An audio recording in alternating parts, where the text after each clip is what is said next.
I know in this church, God is doing something great right now. Incomprehensible answer from God and incomprehensible move of God. But most of the time, seems opposite. Maybe in your life, you're also experiencing the same thing. Kabaliktaran lahat na natatanggap mo. And sometimes, instead of comfort, God is giving you discomfort. That instead of provision, God has answered you that you need to be lacking in something. Sometimes we cannot understand the things of God. But the truth is, God is telling you, you don't need to comprehend everything. All we have to do is to comprehend God. Amen? You don't need to comprehend everything that is happening. All you need to comprehend is how God moves and how God speaks. When things around you don't completely understand, the first thing you have to do is to say, Lord, I can understand this, but I would like to understand you more than anything else. I would like to understand you more than anything else and anyone else. During the time that you are silent from God, and it seems you're not listening to me, and it seems that you're not even hearing the prayers that I was praying in tears and desperation. But Lord, but now I believe, after we've heard the message, we have learned of God, you are in control. You are in control of everything. But if you think God is just talking to your heart right now, I would like you to raise your right hand. It doesn't need to be high. I would like to pray for you. If God didn't speak to you, okay na. Hindi kasalanan hindi magtaas ng kamay. Habang tinataas mo yung kamay niya, I would like you to be thankful to the Lord. Sasabihin mo, Lord, thank you for the message. You don't need to thank me. It's the same thing. I also thank God for the message. Sabihin mo, thank you, Lord, for the message this afternoon.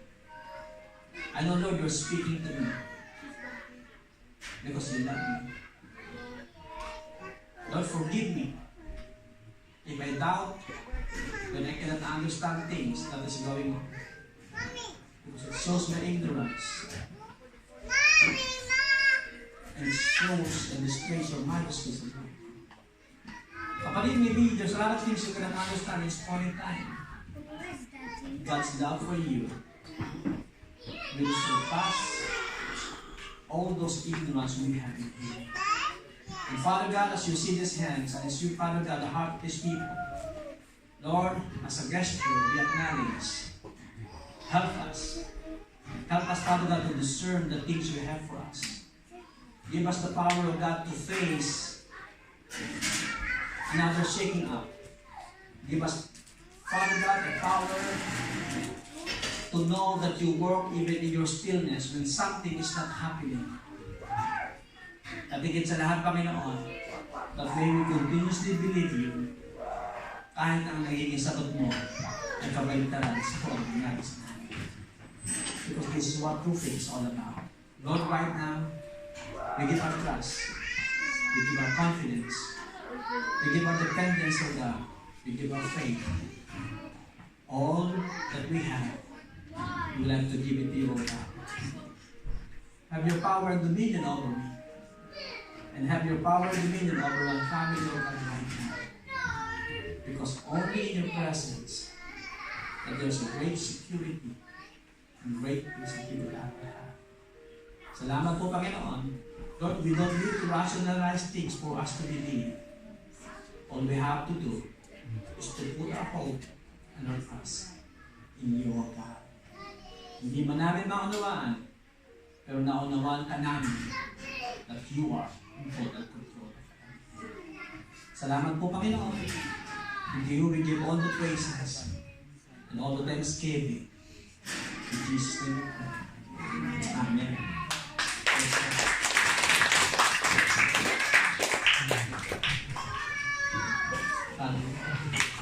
Let's remain standing. Thank you, Pastor. and praise God for the message. I hope may natutunan tayo. Even when God is silent, He is still speaking. Did you realize that sa mga sinasabi ko sa minsan kasi masyado tayong maging hyperactive. Yung pag-iisip natin, masyado nagdulobol tayo. Hindi na natin marinig si Lord. Let us remember, kahit anong sitwasyon ka, whatever circumstances you're in, allow God to speak, allow God to move in you. Kayang-kaya niya. Minsan lang kasi gusto natin kayanin ang sarili natin instead of giving it to God. He is more powerful than we are. And He is wiser. All we need is to listen and be sensitive. That's what it says. When God moves and when God speaks, we need to listen. Amen. It's time to celebrate the death of Jesus Christ and what it represents.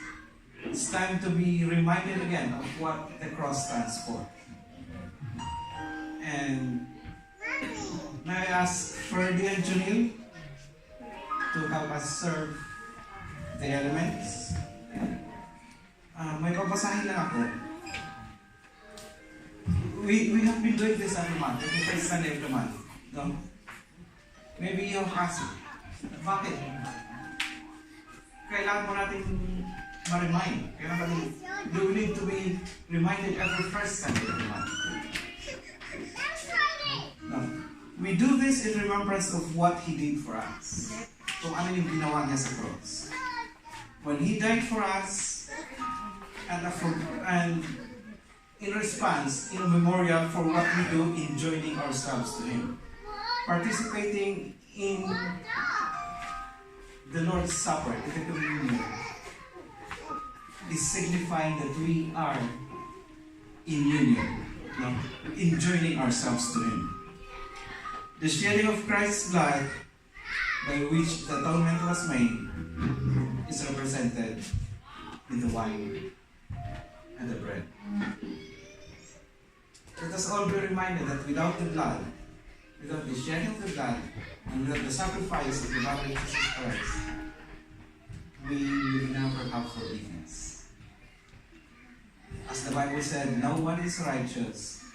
It is only by the blood of Jesus Christ that we can come near to Him. So let's celebrate the blood of Jesus Christ, which represents our forgiveness, and which represents our very life. We are, according sa kanta kanina,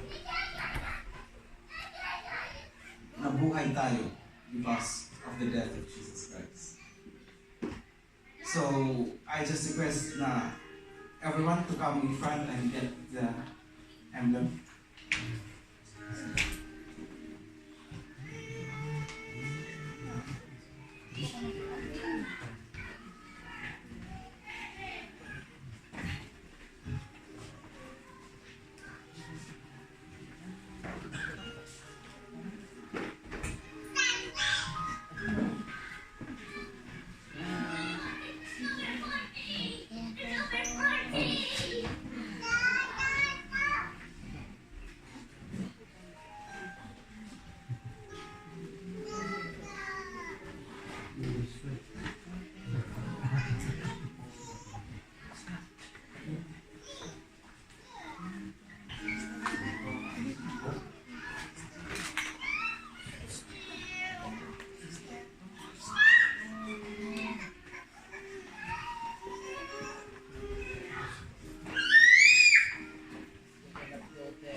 Yes, everybody be silent.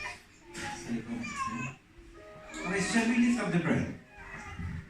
Luke 22 verse 19 says, "And he took the bread, gave thanks and broke it, and gave it to them, saying, This is my body which is given for you.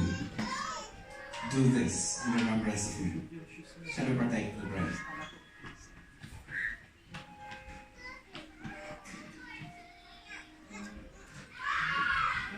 And shall we lift up the cup? Likewise, he also took the cup after supper, saying, "This cup is the new covenant in my blood, which is shed for you." Let's drink the cup together.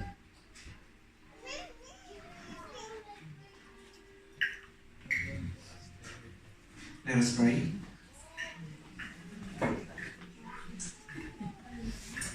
Father in heaven, our hearts are grateful for once again reminding us of what you did on the cross. Lord, it is only through the shedding of the blood that we can come to you confidently and say that we are cleansed. No amount of good works, no amount of good deeds would enable us to come to you and be accepted by you. But Lord, we hide behind the power of the blood. We hide behind what Jesus did on the cross to sacrifice his body all for us, for our forgiveness and for our union with you. Lord, we celebrate the fact that we can come to you only because of Jesus. There is nothing in us that we can offer to you, but it is that drop of blood that cleanses our hearts. We come to your presence and we praise you and we honor you once again for the sacrifice of Jesus Christ. And this afternoon, once again, we proclaim that by the death of Jesus Christ, we are forgiven and we are restored in your presence. We give you all the glory and the praises. In Jesus' name, amen.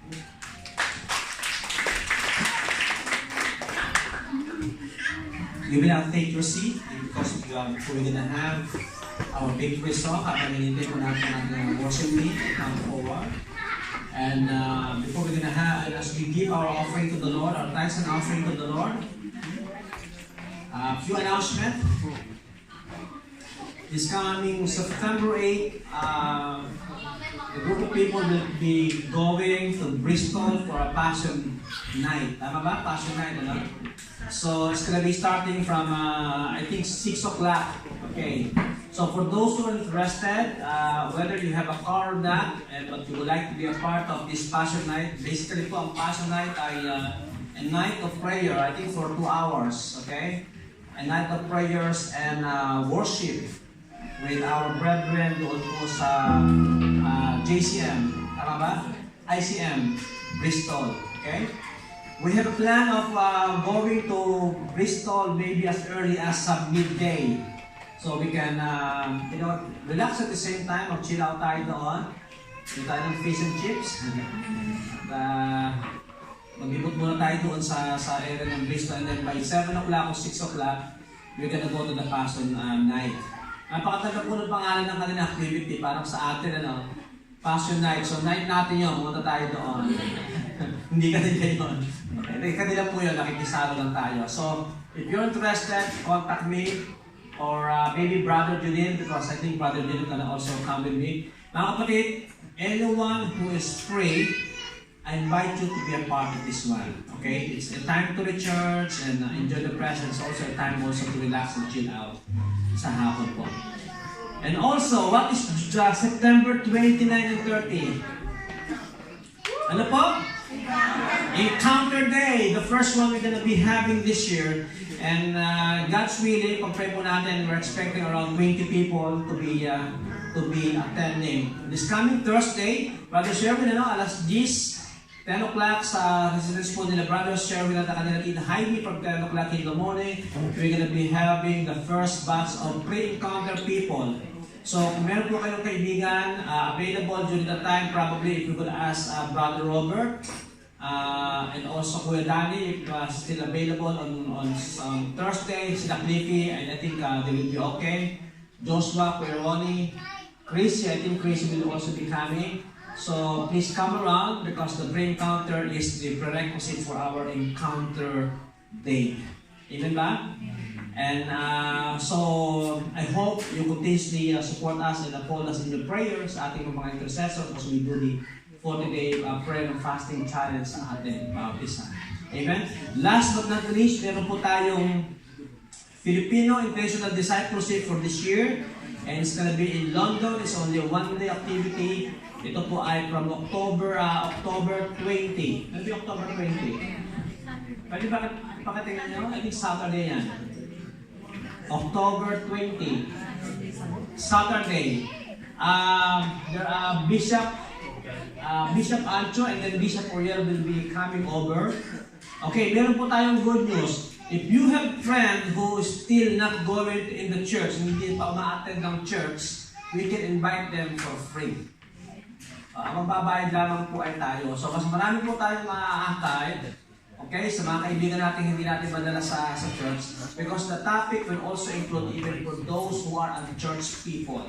Those people who have never heard the Word of God even before. So, they are free, but for us who came to know Christ, we are not. We're going to pay. Pero napakasarap po. Sabi ko, Pastor, di ba nakakilala sa Panginoon? Pwede ba ako free?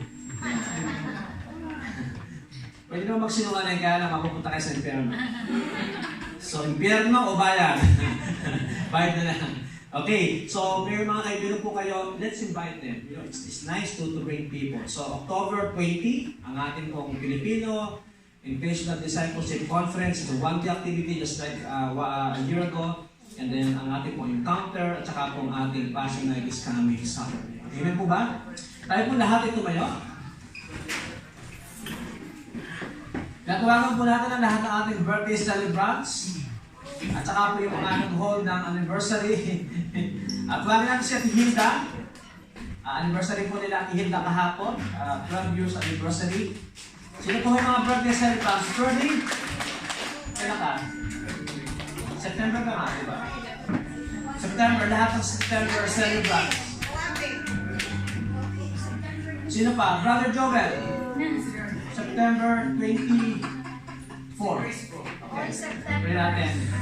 Si Ate Sandy. Sino pa? Tabagin natin si Brother Carlo. Si Brother Dennis. Brother Dennis. Tsaka Sister Agnes. Pareho kayo September, di ba? Oo nga, anniversary ko. Pareho kayo sa anniversary, di ba? Move forward, mag-prepare natin kayo. Si Chris. Brother Chris, prepare natin lahat. Ayun pala anak ko, birthday na rin. Kahapon. Pakitawag si Ate Bea. Sino pa? Where's Ezra? Prepare ko natin. Pwede pakinig natin ito para nasa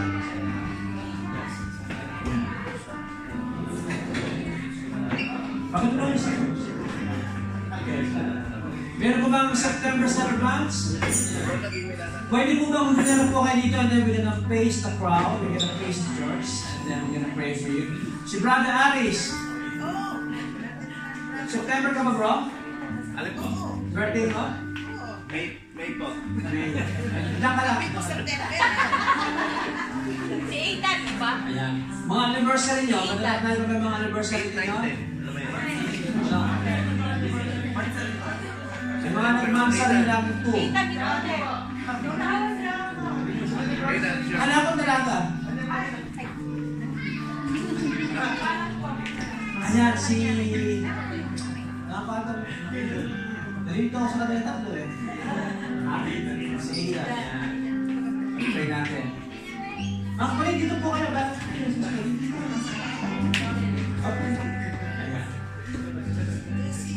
Amen.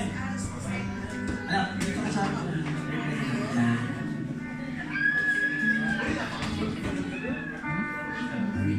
Anak, dito ka sa akin. Ano Joel, okay ka na dyan? Extend nyo rin yung kamay nyo kay Brother Joel, baka yung umawat kasi natatakpan dito. Can we lay our hands sa mga kapatid natin ito? Oh, hallelujah, Jesus. Father God, we are praying, O Lord, sa aming mga celebrants and we are rejoicing with them, Panginoon, sa bakit sa kanila. Father God, kay Brother Joel, kay Ezra, kay Bea, Panginoon, kay Aidan, kay Ate Senny. Tinadalahan namin sila sa inyong magiging Father God, kay Carlo, kay Ferdy, kay Chris. Lord, tinadalahan nila, Panginoon, for those who are kay sa mga nagsa-celebrate ang anniversary, Father God. Lord, for a wonderful and faithful years of togetherness ng faithfulness, Panginoon, sa buhay ng mga mag-asawa na ito. Lord, kay Sister Agnes, kay Brother Dennis, maging kay Graham, Panginoon, at kay Ate Hilda. And even, Lord, for those people, maybe they are not around this time. Nasama sila, Panginoon, we would like to extend our hands and we lift them up in prayers. And we would like to entrust them, Father God, Lord, by the supervision of your Holy Spirit, that you continuously guide them. Lord, maramdaman nila yung pag-ibig nila sa inyo. At maramdaman nila, Panginoon, yung pag-ibig mo sa kanila. That in everything, Lord, that they're lacking, you will find, Panginoon, yung abundance sa iyong presensya. Sa kanilang mga kahinaan, Father God, hanapin namin yung kalakasan ng gagawin sa iyo. Sa mga panahon kami ay nagkakaroon ng doubt sa inyo namin hahanapin yung pag-asa at pananampalataya. Bless them, Lord, and even the desires of their hearts and the prayers ng kanilang mga puso. Dalangin namin, O Diyos, na ikaw ang sumagot. Ano man ito. That, Lord, that when you answer them, that may they use, Lord, the answers for the glory of your wonderful name. Salamat po, Panginoon, sa aming mga estudyante, pagpalain mo sila sa kanilang pag-aaral. Sa aming mga celebrant na nagkatrabaho, patuloy mo sila bigyan ng kalakasan sa kanilang mga workplaces. Lord, sa mga mag-asawa, patuloy mo pagtibayin ang pagkasama nila. Not only, Father, that we bring them, maybe the relationship they have with you in serving your family. Salamat po, Diyos, and you we give the praises and all the glory in Jesus' name. Amen. Praise God. Amen. Praise God. So happy birthday po muli sa ating mga persons. Amen ba? Praise God. Tayo po lahat tumayo at tayo po ay umawin po ni Lord.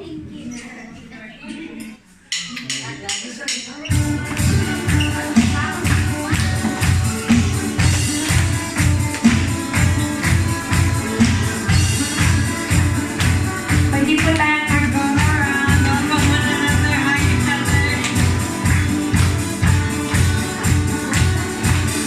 Welcome everyone.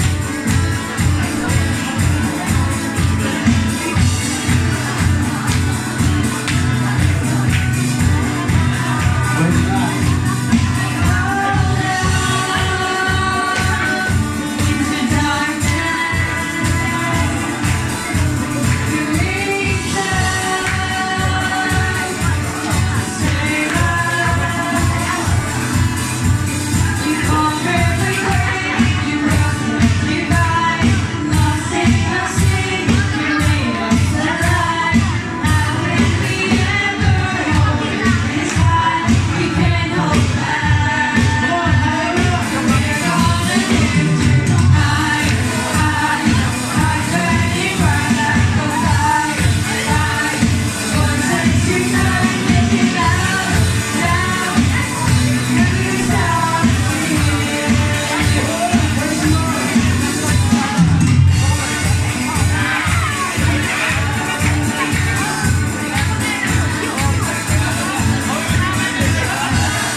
and the worship services that we have this afternoon.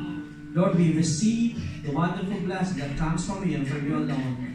And may the remaining 7 days, oh God, that you're going to give us until we come back here next week, that your Spirit, oh God, will surround us, will support us, will protect us, Father God, in every way. Lord, now we receive the blessing that we've heard from your message and from your Spirit right now. We thank you, Lord, and we give you all the praises in Jesus' name. Amen.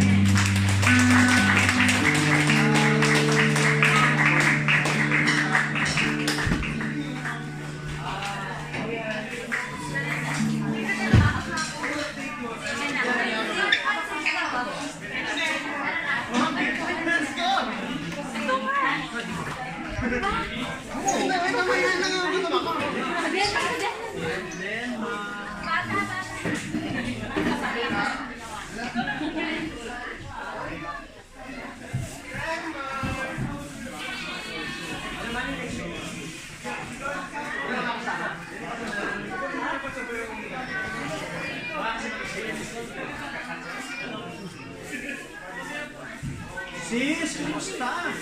Namiss kita. Nagkagano, natanayin ka na.